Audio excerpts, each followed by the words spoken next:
Vous écoutez Alger Chaîne 3, le journal.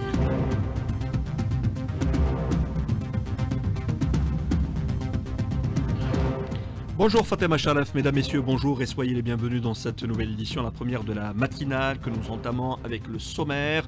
Le président de la République signe un décret présidentiel portant nomination de 6 nouveaux membres au Conseil de la Nation. Il y a 80 ans, la force coloniale faisait étalage de toute sa barbarie. 45 000 Algériens tombés en martyrs, pilonnage des avions, de navires militaires actionnés, des milices armées contre le peuple algérien, sortis manifester pacifiquement. Ils étaient sauvagement assassinés à Sétif, Galma et Kharata notamment. Une révolution armée devenait la seule voie pour l'indépendance. Nous évoquerons la décision du président de la République de décréter le 8 mai journée nationale de la mémoire. L'Algérie, initiative rappelée d'ailleurs par le président du Conseil de la Nation, témoin vivant de l'histoire coloniale. Salah Boudjil était l'invité du forum de la radio nationale hier pour une émission spéciale. La mémoire nationale qui s'impose comme un pilier fondamental de l'identité algérienne. Déclaration de l'Aïd Erbiga, le ministre des Moudjahidines. Commémoration hier marquée cette année par la présence de parlementaires français. En Palestine, plan sur l'expansion de l'agression sioniste dans les territoires et un plan pour remplacer l'UNRWA, l'Office des Nations Unies pour les réfugiés palestiniens, par d'autres organismes acquis à la cause de l'entité sioniste. Nous écouterons Maya Sahli sur sa participation aux audiences de la Cour internationale de justice. Et puis il y aura du sport, fait marquant notamment en football, la sélection nationale des joueurs locaux qui affronte ce vendredi en début de soirée la Gambie, un adversaire qui n'a toujours pas rallié la ville de Annaba.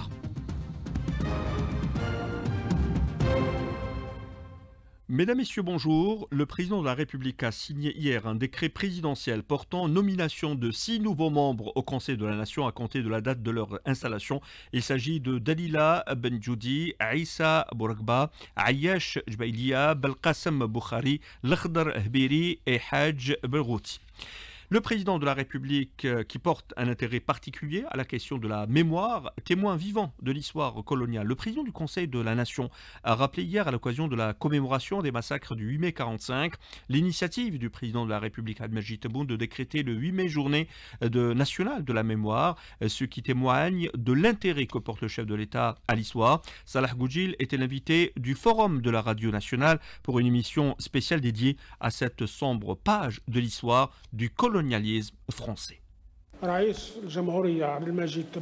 président de la République Abdelmadjid Tebboune est revenu à juste titre vers l'histoire et de cette manière pour la première fois depuis l'indépendance. Il est vrai qu'au lendemain de l'indépendance, nous avions d'autres priorités comme l'édification de l'État et la pose des fondations de l'économie nationale et de sa libération. Seulement, aujourd'hui, cela a changé et le président a décidé de revenir à l'histoire de notre pays. Lorsqu'il s'est présenté aux élections en tant que candidat libre et pas au nom du parti, il s'est défait d'attache. Lorsqu'il a été élu par le peuple, Tebboune, lors de son discours d'investiture, a dit « Nous ouvrons nos bras à tout le monde et l'Algérie est à tous ». Aussi, la première décision qu'il a prise a été de choisir en 2022 la date du 1er novembre comme date pour la révision de la Constitution. Les massacres du 8 mai 45 qui allaient faire prendre conscience au peuple algérien de l'impératif de l'action armée pour le recouvrement de son indépendance. Ce qui a été spolié par la force ne s'arrache que par la force. Réellement, le 8 mai, et malgré les sacrifices de 45 000 martyrs, les militants du mouvement national sont restés fidèles à l'histoire de l'Algérie et de ses révolutions. Et cela depuis l'époque de l'émir Abdelkader, ainsi que de l'ensemble des intifadas, constituant un signal fort aux militants. Après le massacre du 8 mai 1945, c'était une évidence, le colonialisme qui est entré et a occupé l'Algérie avec les armes ne pouvait sortir qu'avec les armes. Il fallait alors travailler pour le faire sortir avec les armes. Bien sûr, cette décision revêtait d'une grande importance. La question, la mémoire nationale qui s'impose comme un pilier fondamental à l'identité algérienne, déclaration d'ailleurs de l'Aïd Erbiga, commémoration marquée cette année, vous le savez, par la présence de parlementaires français, composés de parlementaires de l'Assemblée française, de sénateurs, de cadres municipaux et de maires et d'associations de binationaux. Une délégation a assisté hier à la commémoration officielle des massacres du 8 mai 45 au Palais des Nations. La présence de la délégation à la cérémonie commémorative se veut un signe de solidarité avec l'Algérie durant cette triste date et une reconnaissance symbolique des souffrances du peuple algérien durant la colonisation. Le compte rendu de Hakima Kamala.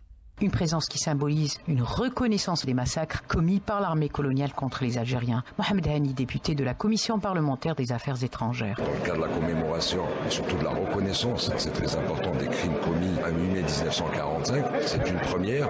Une chose est sûre, tant qu'il y a du respect, nous pouvons travailler ensemble sans aucun souci. Cette visite se veut l'expression du soutien du peuple français. Laurent Lardy, député et président du groupe d'amitié France-Algérie à l'Assemblée française. Notre présence en délégation parlementaire avec des députés, des sénateurs de tous bords politiques, sauf un parti bien entendu, est extrêmement importante pour nous. Il s'agit de venir signifier le soutien du peuple français au peuple algérien, de signifier notre solidarité. Cette visite est le fruit d'un travail laborieux et surtout une initiative qui démarre d'une conviction. Sabrina Debeyhi, députée de Nanterre, secrétaire de l'Assemblée nationale à la Commission des affaires étrangères. Ça faisait un an qu'on travaillait sur cette date de l'autre 8 mai 45 avec les massacres de Sétif Guelma et Kharata. C'est un travail de convergence avec une volonté, je pense, des deux côtés, de dire que le dialogue il est important pour avancer sur ces sujets extrêmement essentiels. Cette présence des représentants et élus du peuple français est une démarche naturelle entre les deux peuples. Sophie Briante, Guillemot, sénatrice représentant les Français établis hors de France, rattachée au groupe du Rassemblement démocratique et social européen. Les relations diplomatiques actuellement sont extrêmement tendues.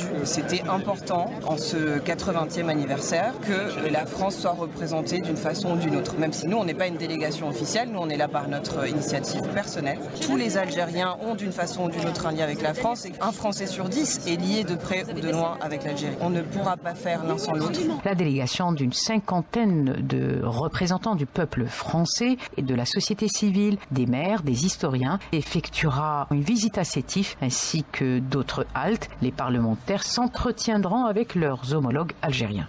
Et la question mémorielle qui s'est imposée également lors des questions orales à l'Assemblée populaire nationale, s'inspirer des sacrifices de la génération de la glorieuse révolution de libération. C'est l'appel lancé à l'adresse de la jeunesse par le ministre de l'Intérieur, Brahim Mrad. Propos recueillis par Smaïl Mimouni. La commémoration des massacres du 8 mai 45 est une occasion pour se recueillir à la mémoire des martyrs de ces douloureux événements et appeler les jeunes d'aujourd'hui à s'inspirer des sacrifices de leurs aïeux qui ont libéré le pays. À l'occasion, je salue l'engagement et l'attention particulière accordée par le président de la République Abdelmadjid Tebboune à la mémoire nationale et je rappelle que les crimes odieux du 8 mai 45 ont contribué à accélérer le déclenchement de la glorieuse révolution du 1er novembre 1954 et fédérer la classe politique nationale à l'époque autour d'un seul objectif cautionné par le peuple algérien, celui du recouvrement de la souveraineté nationale par la lutte armée. Les historiens des deux pays s'accordent à dire que les crimes coloniaux commis en Algérie sont des crimes sans pareil dans le monde. La France finira inévitablement par reconnaître ces crimes coloniaux perpétrés en Algérie. Il est 7h09 sur les ondes d'Alger 3, l'équipe chargée de la préparation et de l'impression des sujets des épreuves du baccalauréat. Session juin 2025 a été mise en confinement hier à Alger pour une durée de 43 jours. Supervisant l'opération, le ministre de l'Éducation nationale, Mohamed Seghir Saadawi, a rappelé la lourde responsabilité qui incombe à cette équipe dans le cadre de la mission qui lui est assignée. En plus des 41 inspecteurs chargés de la conception des sujets des épreuves du baccalauréat, l'équipe comprend également des représentants des corps de sécurité ainsi que des médecins qui verront assurer le bien-être de cette équipe qui restera en confinement jusqu'au 19 juin prochain. Le ministre de l'Éducation, qui est revenu lors de la session de questions orales à l'APN, est revenu sur le statut du secteur de l'éducation, qui n'a pas omis les fonctionnaires du corps économique. Les précisions de Mohamed Saadawi, propos recueillis par Smaïl Mimouni. Le statut particulier du secteur de l'éducation nationale n'a pas négligé les fonctionnaires des corps économiques. Ils sont concernés à travers leur appartenance au corps particulier du secteur de l'éducation nationale. L'objectif du gouvernement est de prendre en charge leur situation avec tous les fonctionnaires des corps économiques de tous les secteurs. Et aujourd'hui, nous sommes engagés et préoccupés pour la situation des corps économiques qui figurent maintenant dans le statut particulier du secteur de l'éducation nationale. De son côté, le ministre des Transports, Saïd Sayoud, en réponse aux questions orales hier, a annoncé le début d'acquisition de nouveaux avions pour la compagnie par la compagnie aérienne nationale Air Algérie à partir de cet été, des avions qui viendront renforcer la flotte de la compagnie et pour répondre à l'offre qui augmente notamment dans le sud du pays. Cette convention, donc, c'est une première qui nous permettra tout d'abord à Air Algérie d'effectuer des vols d'Alger jusqu'à Doha et à partir de Doha, donc il peut aller à n'importe quelle destination. Nous, on juge que prolonger le vol Alger-Doha jusqu'à Muscat afin de répondre aussi à la préoccupation de certains domaines ainsi que répondre aussi aux besoins donc, de nos voyageurs algériens et étrangers. À l'étranger, au Mali, tout d'abord, une coalition d'opposition au Mali a annoncé hier qu'elle rejetait catégoriquement la suspension de ses activités par un décret qu'elle juge totalement illégal après que les putschistes au pouvoir aient décidé hier de suspendre les activités des partis politiques. Ce décret, signé par le chef de la junte militaire, le général Simi Goïta, annonce la suspension jusqu'à nouvel ordre des partis et des associations à caractère politique invoquant une raison d'ordre public.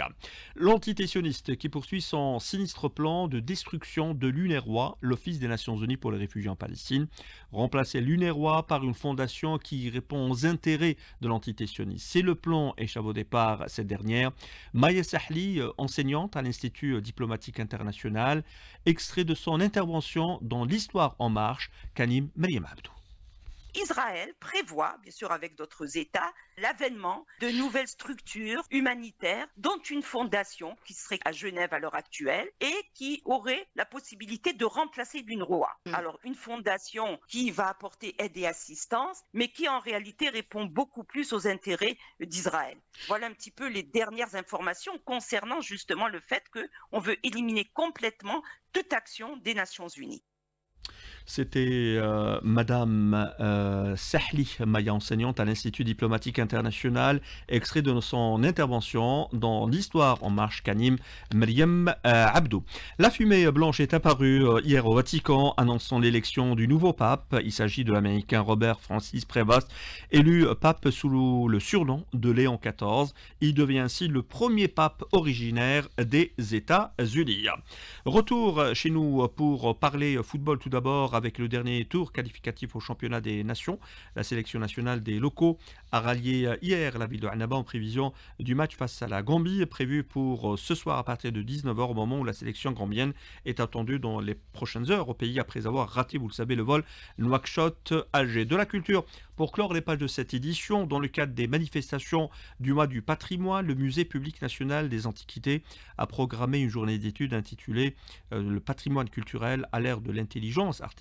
Parmi les interventions, l'intelligence artificielle au service du patrimoine culturel et son apport dans la conservation de et la restauration, nous dit Sida Ali Fares. L'intelligence artificielle s'invite aujourd'hui dans nos musées. Monsieur Sami Hassani, restaurateur, conservateur au Musée national des antiquités. Le domaine de l'informatique et la numérisation et l'intelligence artificielle a un apport positif dans la sauvegarde des biens culturels, surtout dans le domaine de la restauration et conservation, qui est un domaine de préservation des biens culturels. Par exemple, on a des collections au niveau du musée qui sont adaptées à des analyses numériques dans le but de les préserver prochainement dans le musée. Des restitutions en 3D, analyse des fléaux, détérioration de plusieurs objets, la photogrammétrie par exemple, qui aide à modéliser les objets en 3D. C'est un grand domaine qui est bénéfique pour la sauvegarde du patrimoine. L'apport de l'intelligence artificielle pour un musée. Faire une facette qui protège les objets. Au lieu de faire par exemple des objets avec un contact direct au public, on a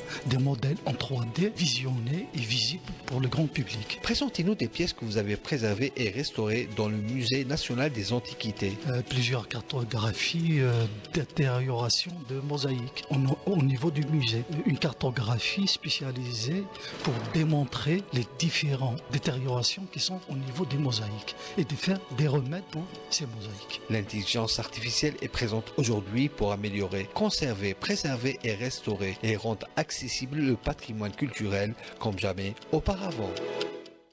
Et pour clore les pages de cette édition, rappelons les obsèques aujourd'hui après la prière du vendredi au cimetière de Galidi à Alger de l'ancien ministre Hamid Sidi Saïd, décédé à l'âge de 83 ans. Le défunt avait occupé, pour rappel, plusieurs postes de responsabilité, ministre de la Poste et des Télécommunications en 1989, puis ministre de la Santé depuis juillet 1990. Il avait également occupé le poste de Wali de Tizi Ouzou. Voilà, c'était là la dernière information de cette édition, la première de la matinale réalisée par Sidali Djilani. Merci à vous de nous avoir prêté attention. Tout de suite, la page météo, les couleurs du ciel avec Fatema Charef. Très bonne écoute.